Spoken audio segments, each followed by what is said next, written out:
Hope you're doing great this week. Nick DeOlius here with episode 21 of the Far Middle Podcast. Now, if we're assigning sports figures from the past to our episode numbers, when it comes to the number 21, there's only one that we can choose in the sports world. That, of course, is the great Roberto Clemente. If you live in Pittsburgh and you haven't visited the Clemente Museum, or if you're going to be visiting the Steel City soon, you have to check that museum out, the Clemente Museum in Lawrenceville, our Lawrenceville neighborhood in the city. Dwayne Reeder is the director of the Clemente Museum. It is an awesome experience. You get a chance really to learn about the man and see one-of-a-kind pieces tied to his life and his career. It's just chock full of artifacts and memorabilia that's just really awesome. And Dwayne would be a great guest, I think, on a future Far Middle podcast to share a story of how that place came into being. It's a pretty amazing story how he built it into what it is. And I think it's a story that the constant listeners out there would certainly enjoy. So I'm going to sort of pen Dwayne Reeder in for a future episode to share a story with us. Now, speaking of the world of sports and entertainment, I also just saw the other day that Bob Dylan is coming to town in November, late November. I'm going to try to attend that. I've seen him in concert about 4 or 5 times, and every time I've seen him, it's something completely different. I mean, sometimes his voice is there and he sounds great. Sometimes in concert, his voice has abandoned him. I've been there when that's occurred. Not as much fun. Sometimes the playlist is consisting of his more popular songs, and sometimes he's got playlists that are really obscure, but they actually at times turn out really good. So when he's on, it is certainly a special experience. Let's hope he's on when he's here in late November in Pittsburgh versus the alternative. Dylan, speaking of him, gave an interview back in the 2000s, maybe 2005, 2007, somewhere around there, to the great Ed Bradley, if you guys are familiar with Ed Bradley from 60 Minutes fame. And in that interview, he was asked by Bradley about why he had a mistrust of and a rocky relationship with the media through the years of his career. I thought Dylan's answer to that question was really interesting because his answer was one where he said, quote, "The press, the media, they're not the judge. God's the judge. The only person you have to think about lying to twice is either yourself or God. The press isn't either of them.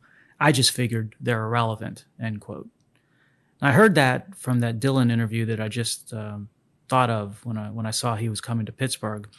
And I'm thinking about his answer to that question about media sitting here in late 2021. I think he was right, and I think he was off on 2 key pieces of his view or his answer. Where he was right is about the media wanting to be the judge. Certainly that's the case, and not being the judge. That's absolutely the case. But I think he underestimated the media's relevance. Today, the media is quite relevant, not only in regard to promoting whatever view or storyline they desire, but also perhaps being even more powerful in its ability to suppress facts and developments that matter greatly today. So I think he was very accurate and astute with the media wanting to be the judge and not being the judge. But I disagree with him, at least sitting here in late 2021, where I do think the media, unfortunately, is more relevant than we might like.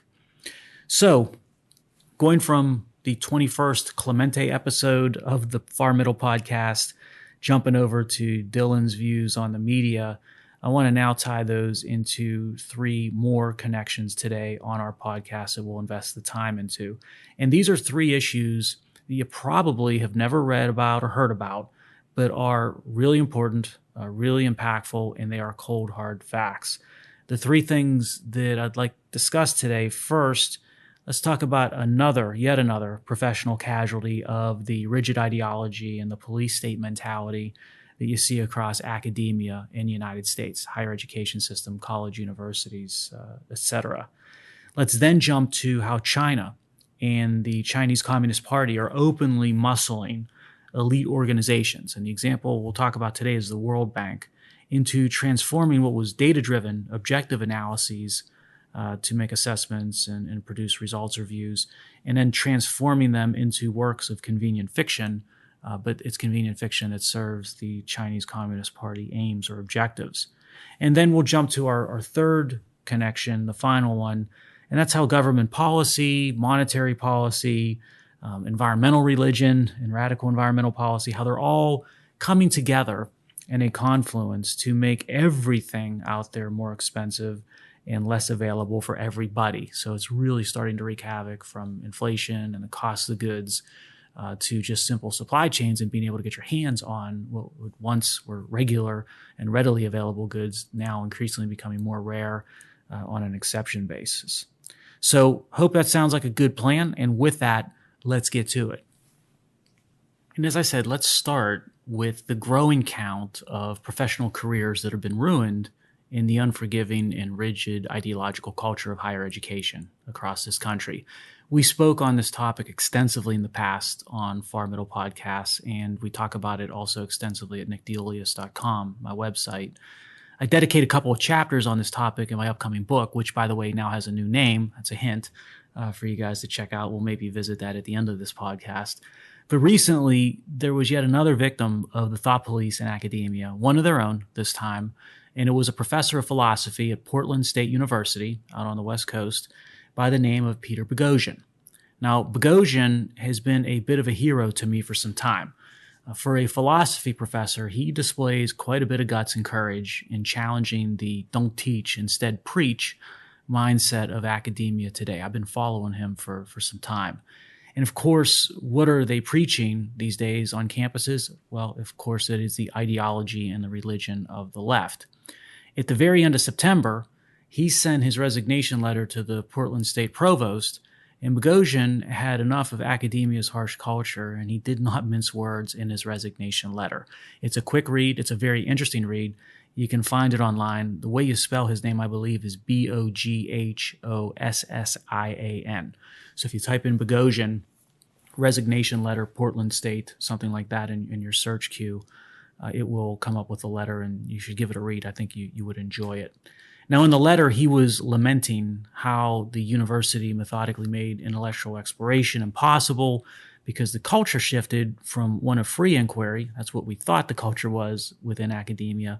But now it's a culture of rigid religion where the outputs, as he put it, are grievance and division. I thought he summed that up quite well. Students aren't being taught to think, but they're instead being trained to mimic moral ideologues. And students attend classes on a regular basis in fear, and they're not going to speak their mind or openly share their thoughts. When the professor challenged or questioned the ideology and the programming of the university, he faced retaliation, including a Title IX investigation that doesn't provide for due process of the accused, including Professor Boghossian in this instance. He quickly concluded the treatment that he was subjected to was not isolated across events, but he saw that it was part of a coordinated institution-wide culture. This was something that was not by happenstance, but part of a much wider coordinated effort. Boghossian also exposed the ridiculous process of peer review publishing in academia and how the most absurd articles find their way into being published in very reputable journals. So he's been sort of famous or infamous, depending on your perspective, for this type of a tactic.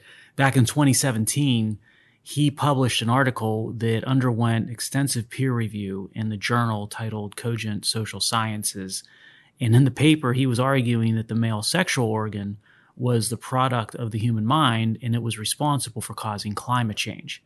That silly hoax paper made it all the way through peer review to publication in that journal. It's amazing how far it got to the point where it was in Cogent Social Sciences. He followed that gem up with another paper, I think a year later in 2018, that argued that dogs were having or experiencing sexual advances that were unwanted from other dogs in dog parks, and that we should leash men the way that we leash dogs because of it. That scholarly work made it through peer review to publication as well, just like his prior paper from 2017. And instead of being celebrated for exposing this growing sham of academia and peer review journals and that whole sort of process as it's currently wired and it currently operates, Boghossian instead was punished by Portland State when the school filed charges against him for research misconduct. So not only wasn't he celebrated, he was basically punished. And he's faced assaults of his lectures, his reputation, and his body within the not-so-friendly confines of Portland State and wider academia. There's instances of professors disrupting his lectures. There are people that pulled fire alarms during his lectures. Speaker wires were pulled out when he spoke during class or at events on campus. Flyers were sent around campus showing his image with a Pinocchio nose. His name appeared next to swastikas on campus graffiti. and he was spit on and verbally threatened with violence while all this was going on. This is the world of academia today, as ugly as it is. So Boghossian, he teaches his students about the importance of living by their principles. That's one of his subjects or areas of focus for his lectures within his philosophy curriculum. And kudos to the man that had the courage to practice what he taught. They are few and far between in academia these days. Boghossian should be celebrated and defended. I guess moral courage is not dead yet everywhere, which is a good thing to see. Let's jump from the trials and tribulations of Professor Boghossian to our next thought, which is how China and the Chinese Communist Party, they are really adept, very willing to use leverage to force some of the most elite institutions in the world, including academia, to change their findings and views from what were originally and supposed to be fact-based, data-based, science-based, to ones that are increasingly fiction-based. And like the plight of our intrepid professor, you're not going to hear or read much about this type of malfeasance in the media because it inconveniently conflicts with the media's desired rhetoric and storylines, going back to Bob Dylan's observations. Now, we could pick countless elite institutions that succumb to this type of pressure from China. We could look at the IMF. We could look at the UN. I mentioned elite academia. But today, let's focus on one in particular, which is the World Bank. I don't know if you're familiar with the World Bank or not, but it's an institution that looks to address issues in developing countries, poverty issues, health issues, etc. And just to give you a feel for the flavor, the type of things it looks to tackle, one of its larger favorite initiatives is a project titled People, Peace, Prosperity, just to give you a feel for what the World Bank looks to and works on. The organization prides itself on its research and its policy initiatives. That's a core piece of what it does. It, of course, thinks that it does those things quite well, and it considers itself the go-to institution for figuring out the root causes of issues that are facing poorer nations, and then what the solutions are, of course, and what the wealthier nations need to do to assist and to bring those solutions to the table sooner rather than later. The World Bank is global. It is stacked with a massive bureaucracy of techno-elites, and it's a very well-funded outfit with commitments totaling in the tens of billions of dollars at any given point in time. So this is not a small organization. Now, one of the most ballyhooed reports that the World Bank issues is the ranking of countries when it comes to the business environment. You might have seen these reports before or media reporting on it. It's what the World Bank calls the doing business rankings. And the report is the culmination, or supposed to be the culmination, of a data-intensive objective analysis that scores each nation across a series of metrics and then comes up with a blended score and ranking from which country is the top one for the best environment for doing business all the way down to the worst. Now, the World Bank, like a lot of these global bureaucratic organizations, it relies on its funding from member countries. And China just so happens to be the third largest shareholder of the World Bank, behind the United States, and I think Japan is number 2. A few years ago, the leader of the World Bank was asking nations, particularly China, for $13 billion more in funding. The World Bank leader wanted to grow its budget, and it went to its primary shareholder nations to ask for the additional funds. Because, when you're saving the world, that's expensive work, and all those bureaucrats, they need to be fed. So it's not cheap. In China, at the time when the request for additional budgeting from the World Bank came, China was happy to oblige the World Bank because the Chinese Communist Party is always looking for ways to increase its stature on the global stage, and the World Bank provided an ideal platform for it to do so. But it turns out China had a little ask for the World Bank in exchange for its increased funding. It didn't like its ranking of 85th in the Doing Business 2018 report from the World Bank, and it wanted a better ranking. So it pressured the head of the World Bank to adjust the ratings, and the CEO willingly obliged. She pressured World Bank economists to fudge the numbers and to elevate China's rankings, and the economists were able to do so. They obliged the CEO due to fear, I would assume, of retaliation. Well, it turns out that the 2018 Doing Business report ranked China 78th in the world instead of the lower ranking and rating. The CEO even went so far to thank the pressured staff for, I think the term she used was doing their bit for multilateralism, end quote, whatever that means, after they manufactured the falsehood and pushed aside the process and the real data. By the way, the then CEO of the World Bank is now the managing director of the IMF. So sometimes failure and scandal, they often get you promoted up when you're dealing with unaccountable bureaucracies like the World Bank and the IMF. Like Dylan said, the media wants to be the judge, and this story doesn't fit the desired judgment and the desired ruling. That's why you're not going to hear near enough about it out there. Now let's jump from the dot we just talked about, China and some of its puppets that are out there, these elite organizations and global organizations like the World Bank. Let's jump into and connect it to our third and final dot, which is how these flawed elite global institutions, they profess to know the answer to the world's problems, but they're actually making things worse. In fact, they're making things much worse for everyone and everybody. Consider the array of massive entities that are at work here. You've got central banks, including our Fed, that are pumping huge amounts of free money into every economy system like a drug that everyone becomes addicted to, and that creates asset bubbles and inflation. You've got governments across the globe that are outspending to colossal levels, including our own government, that overstimulates and stokes inflation, creates debt bombs. You've got regulators and regulations that shutters economies haphazardly in the name of public health or in the name of saving the planet, but yet they're destroying reliable infrastructure like our power grids, and they're replacing them with costly and very unreliable alternatives. And then you've also got this implementation of entitlements that are steadily eroding the work ethic of culture and the work ethic of nations. We talked about that on a prior episode of The Far Middle.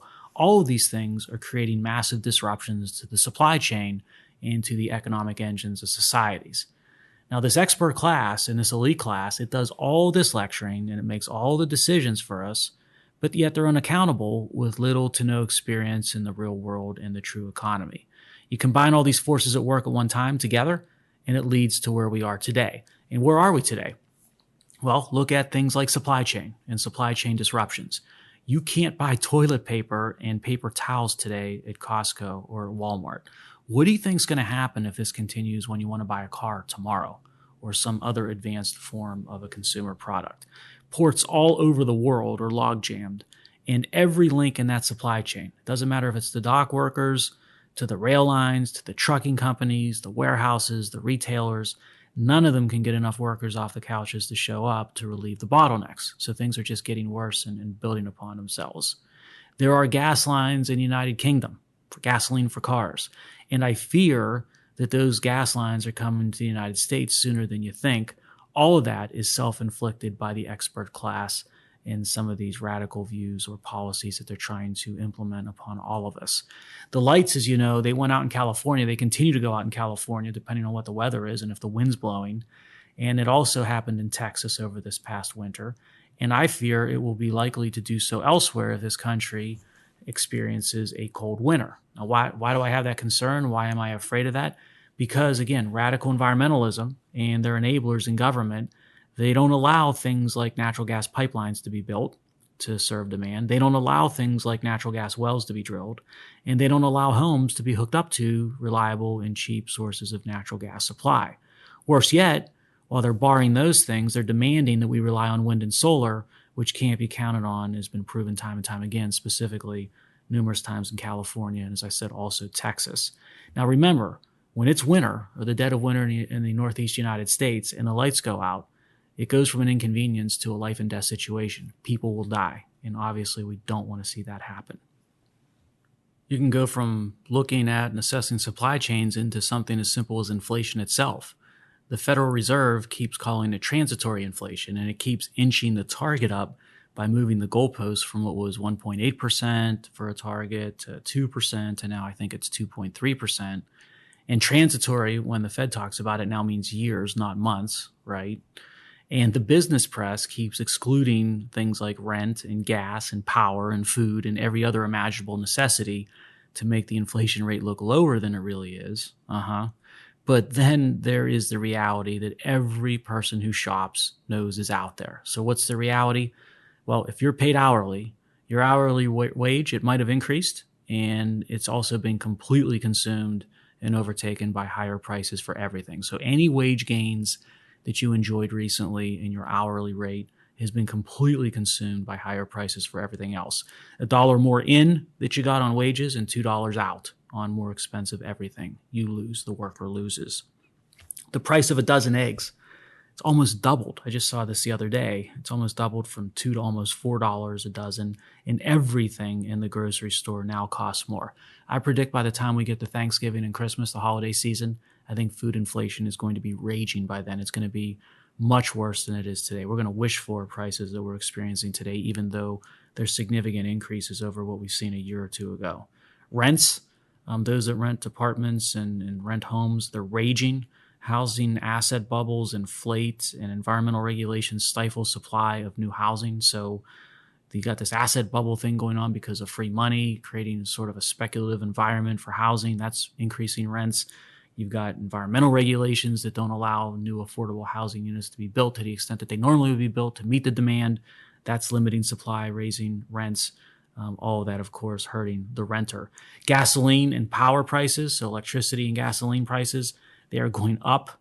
Why are they going up? They're going up because of the religion of the climate, which demands reduced investments in reliable and cheap energy like natural gas and places us instead on a portfolio of expensive energy, whether it's wind and solar, that we all end up paying for via subsidy that flows from the utility to the ratepayer one way or another. So you always hear things like these incentives and how solar and wind are increasingly competitive or affordable. That's all nonsense, because that's all premised on subsidy. And in the end, if the multi-billion-dollar corporation, the utility, is being subsidized to spend money on unreliable and costly forms of power or electricity in the grid, in the end, one way or another, the consumer, the business owner, the doer is going to pay for that one way or another in the end. In Germany and the UK, they historically, before us, caved to environmental radicals and the religion of climate. And what do they have now? Now they see their power prices are posting the highest increases seen in years, or in some instances, depending on what you're looking at, on record. And that's just, again, a natural consequence of the policies that they pursued and who they trusted with setting policy when it came to the expert class and the elite class. Money is free. Asset bubbles are inflated. People are incentivized to not work. Bureaucrats are deciding to create winners and losers based on their subjective views within industries instead of letting competition decide that. And budgets are blown out incessantly with government debt skyrocketing. And of course, this regulatory state, it brings activity one way or another to a grinding halt. All of this is going to end badly for us. And I think we're just starting to figure that out. We're just starting to come to that realization. But there are beneficiaries of this insanity of the expert class, two beneficiaries in particular, Russia and China. The first with oil and natural gas, and the second with wind and solar.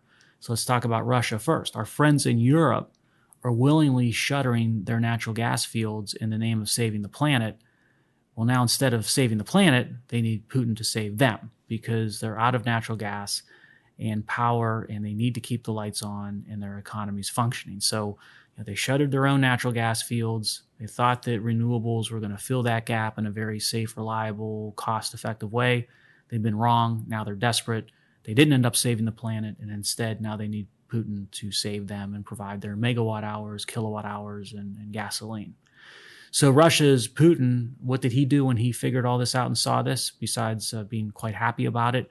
He slowed deliveries of natural gas to Europe recently during this crisis that they're going through. And why did he do that? He wanted to make a point and to ensure that that Nord 2 pipeline to Germany got finished. I'm sure he'll do the same to Boston this winter, since Bostonians and in Beantown, they can't get Pennsylvania natural gas in winter due to government policies that stop pipelines from being built. But instead, they get some of their natural gas and their heating supply from a 4,000 plus mile supply chain from Siberia and the Arctic, what I call the Putin Express. What about China? Well, China wins a different way. They get to mine and process all those minerals and compounds to make those expensive, carbon-intensive, and unreliable solar panels and wind farms. In the U.S., we are taking a strategic asset of energy independence as the leaders of oil and natural gas production that we acquired, that we earned through innovation and ingenuity. And what are we doing? We're turning it over to a reliance on China for the stuff that's needed for wind and solar type of generation. Build Back Better, it might be more about building up China instead. That's just about a wrap for episode 21 of the Far Middle Podcast. We started with Roberto Clemente, episode 21. We jumped over to Bob Dylan and his views on the media. And then we talked about 3 connected stories that you don't hear enough about in the media: academia's growing professional body count and the plight of Professor Boghossian, the World Bank showing how yet another expert elite institution fails at the most fundamental of ethical mores when China comes knocking, and how all these types of elite entities are converging to strangle supply chains, to grow inflation, and to manufacture all kinds of crises of economies, of finance, crises in quality of life, and crises when it comes to individual rights.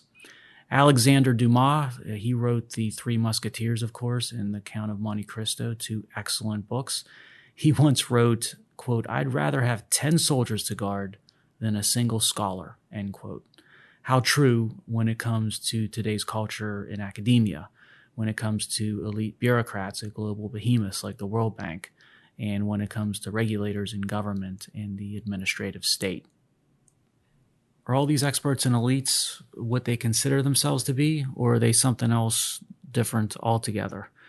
I think to give you my view of it, I'm going to use the words of the great Bob Dylan, since he seems to be a subject of this episode of the podcast. I'm going to use a quote from a song on the great album Blood on the Tracks. "Idiot wind, blowing every time you move your mouth. You tell 'em, Bob, you tell 'em." Also mentioned earlier that I've got the new name for the book that will be published here in January of 2022. The title of the book has been changed. It's gone from what was originally The Leech to our new title, which is Precipice. And I'm very excited and I'm very troubled about this name change at the same time. And the reason that I'm excited is that it truly does reflect the evolution that we've seen here the past couple of years in this country. When I first started writing the book and had it titled The Leech, it was much more of a concept that I was describing and trying to help identify and illustrate across major segments of our economy and our society. It was much more conceptual. Through the 2 or 3 years that it took to write and get to publication date, the conceptual, unfortunately, has turned into the reality. Everybody sees it, I think, for what it is and what is occurring today. And it feels much more to be a situation today where we're on literally a precipice as a nation and as a society. So again, excited about the name change because it's more timely of a topic than ever before. That's exciting when you're an author where you think you've got something that's capturing the current situation, the current environment that's out there. But it's quite a troubling one for me because unless we work together to avoid the next step while we're on the precipice, which could be a fatal one, we stand a chance of taking that next step and plunging into a void. That would be a horrible thing for what is the greatest nation in the history of mankind. So let's work together to ensure that we don't. But Precipice, as I said, will be published here in January of 2022. And if you miss me between now and the next episode of the Far Middle Podcast, episode 22, it will be, don't worry, you can check me out on Twitter at Nick DeOlius, and you can check out the website nickdeolius.com. Talk soon. Bye for now.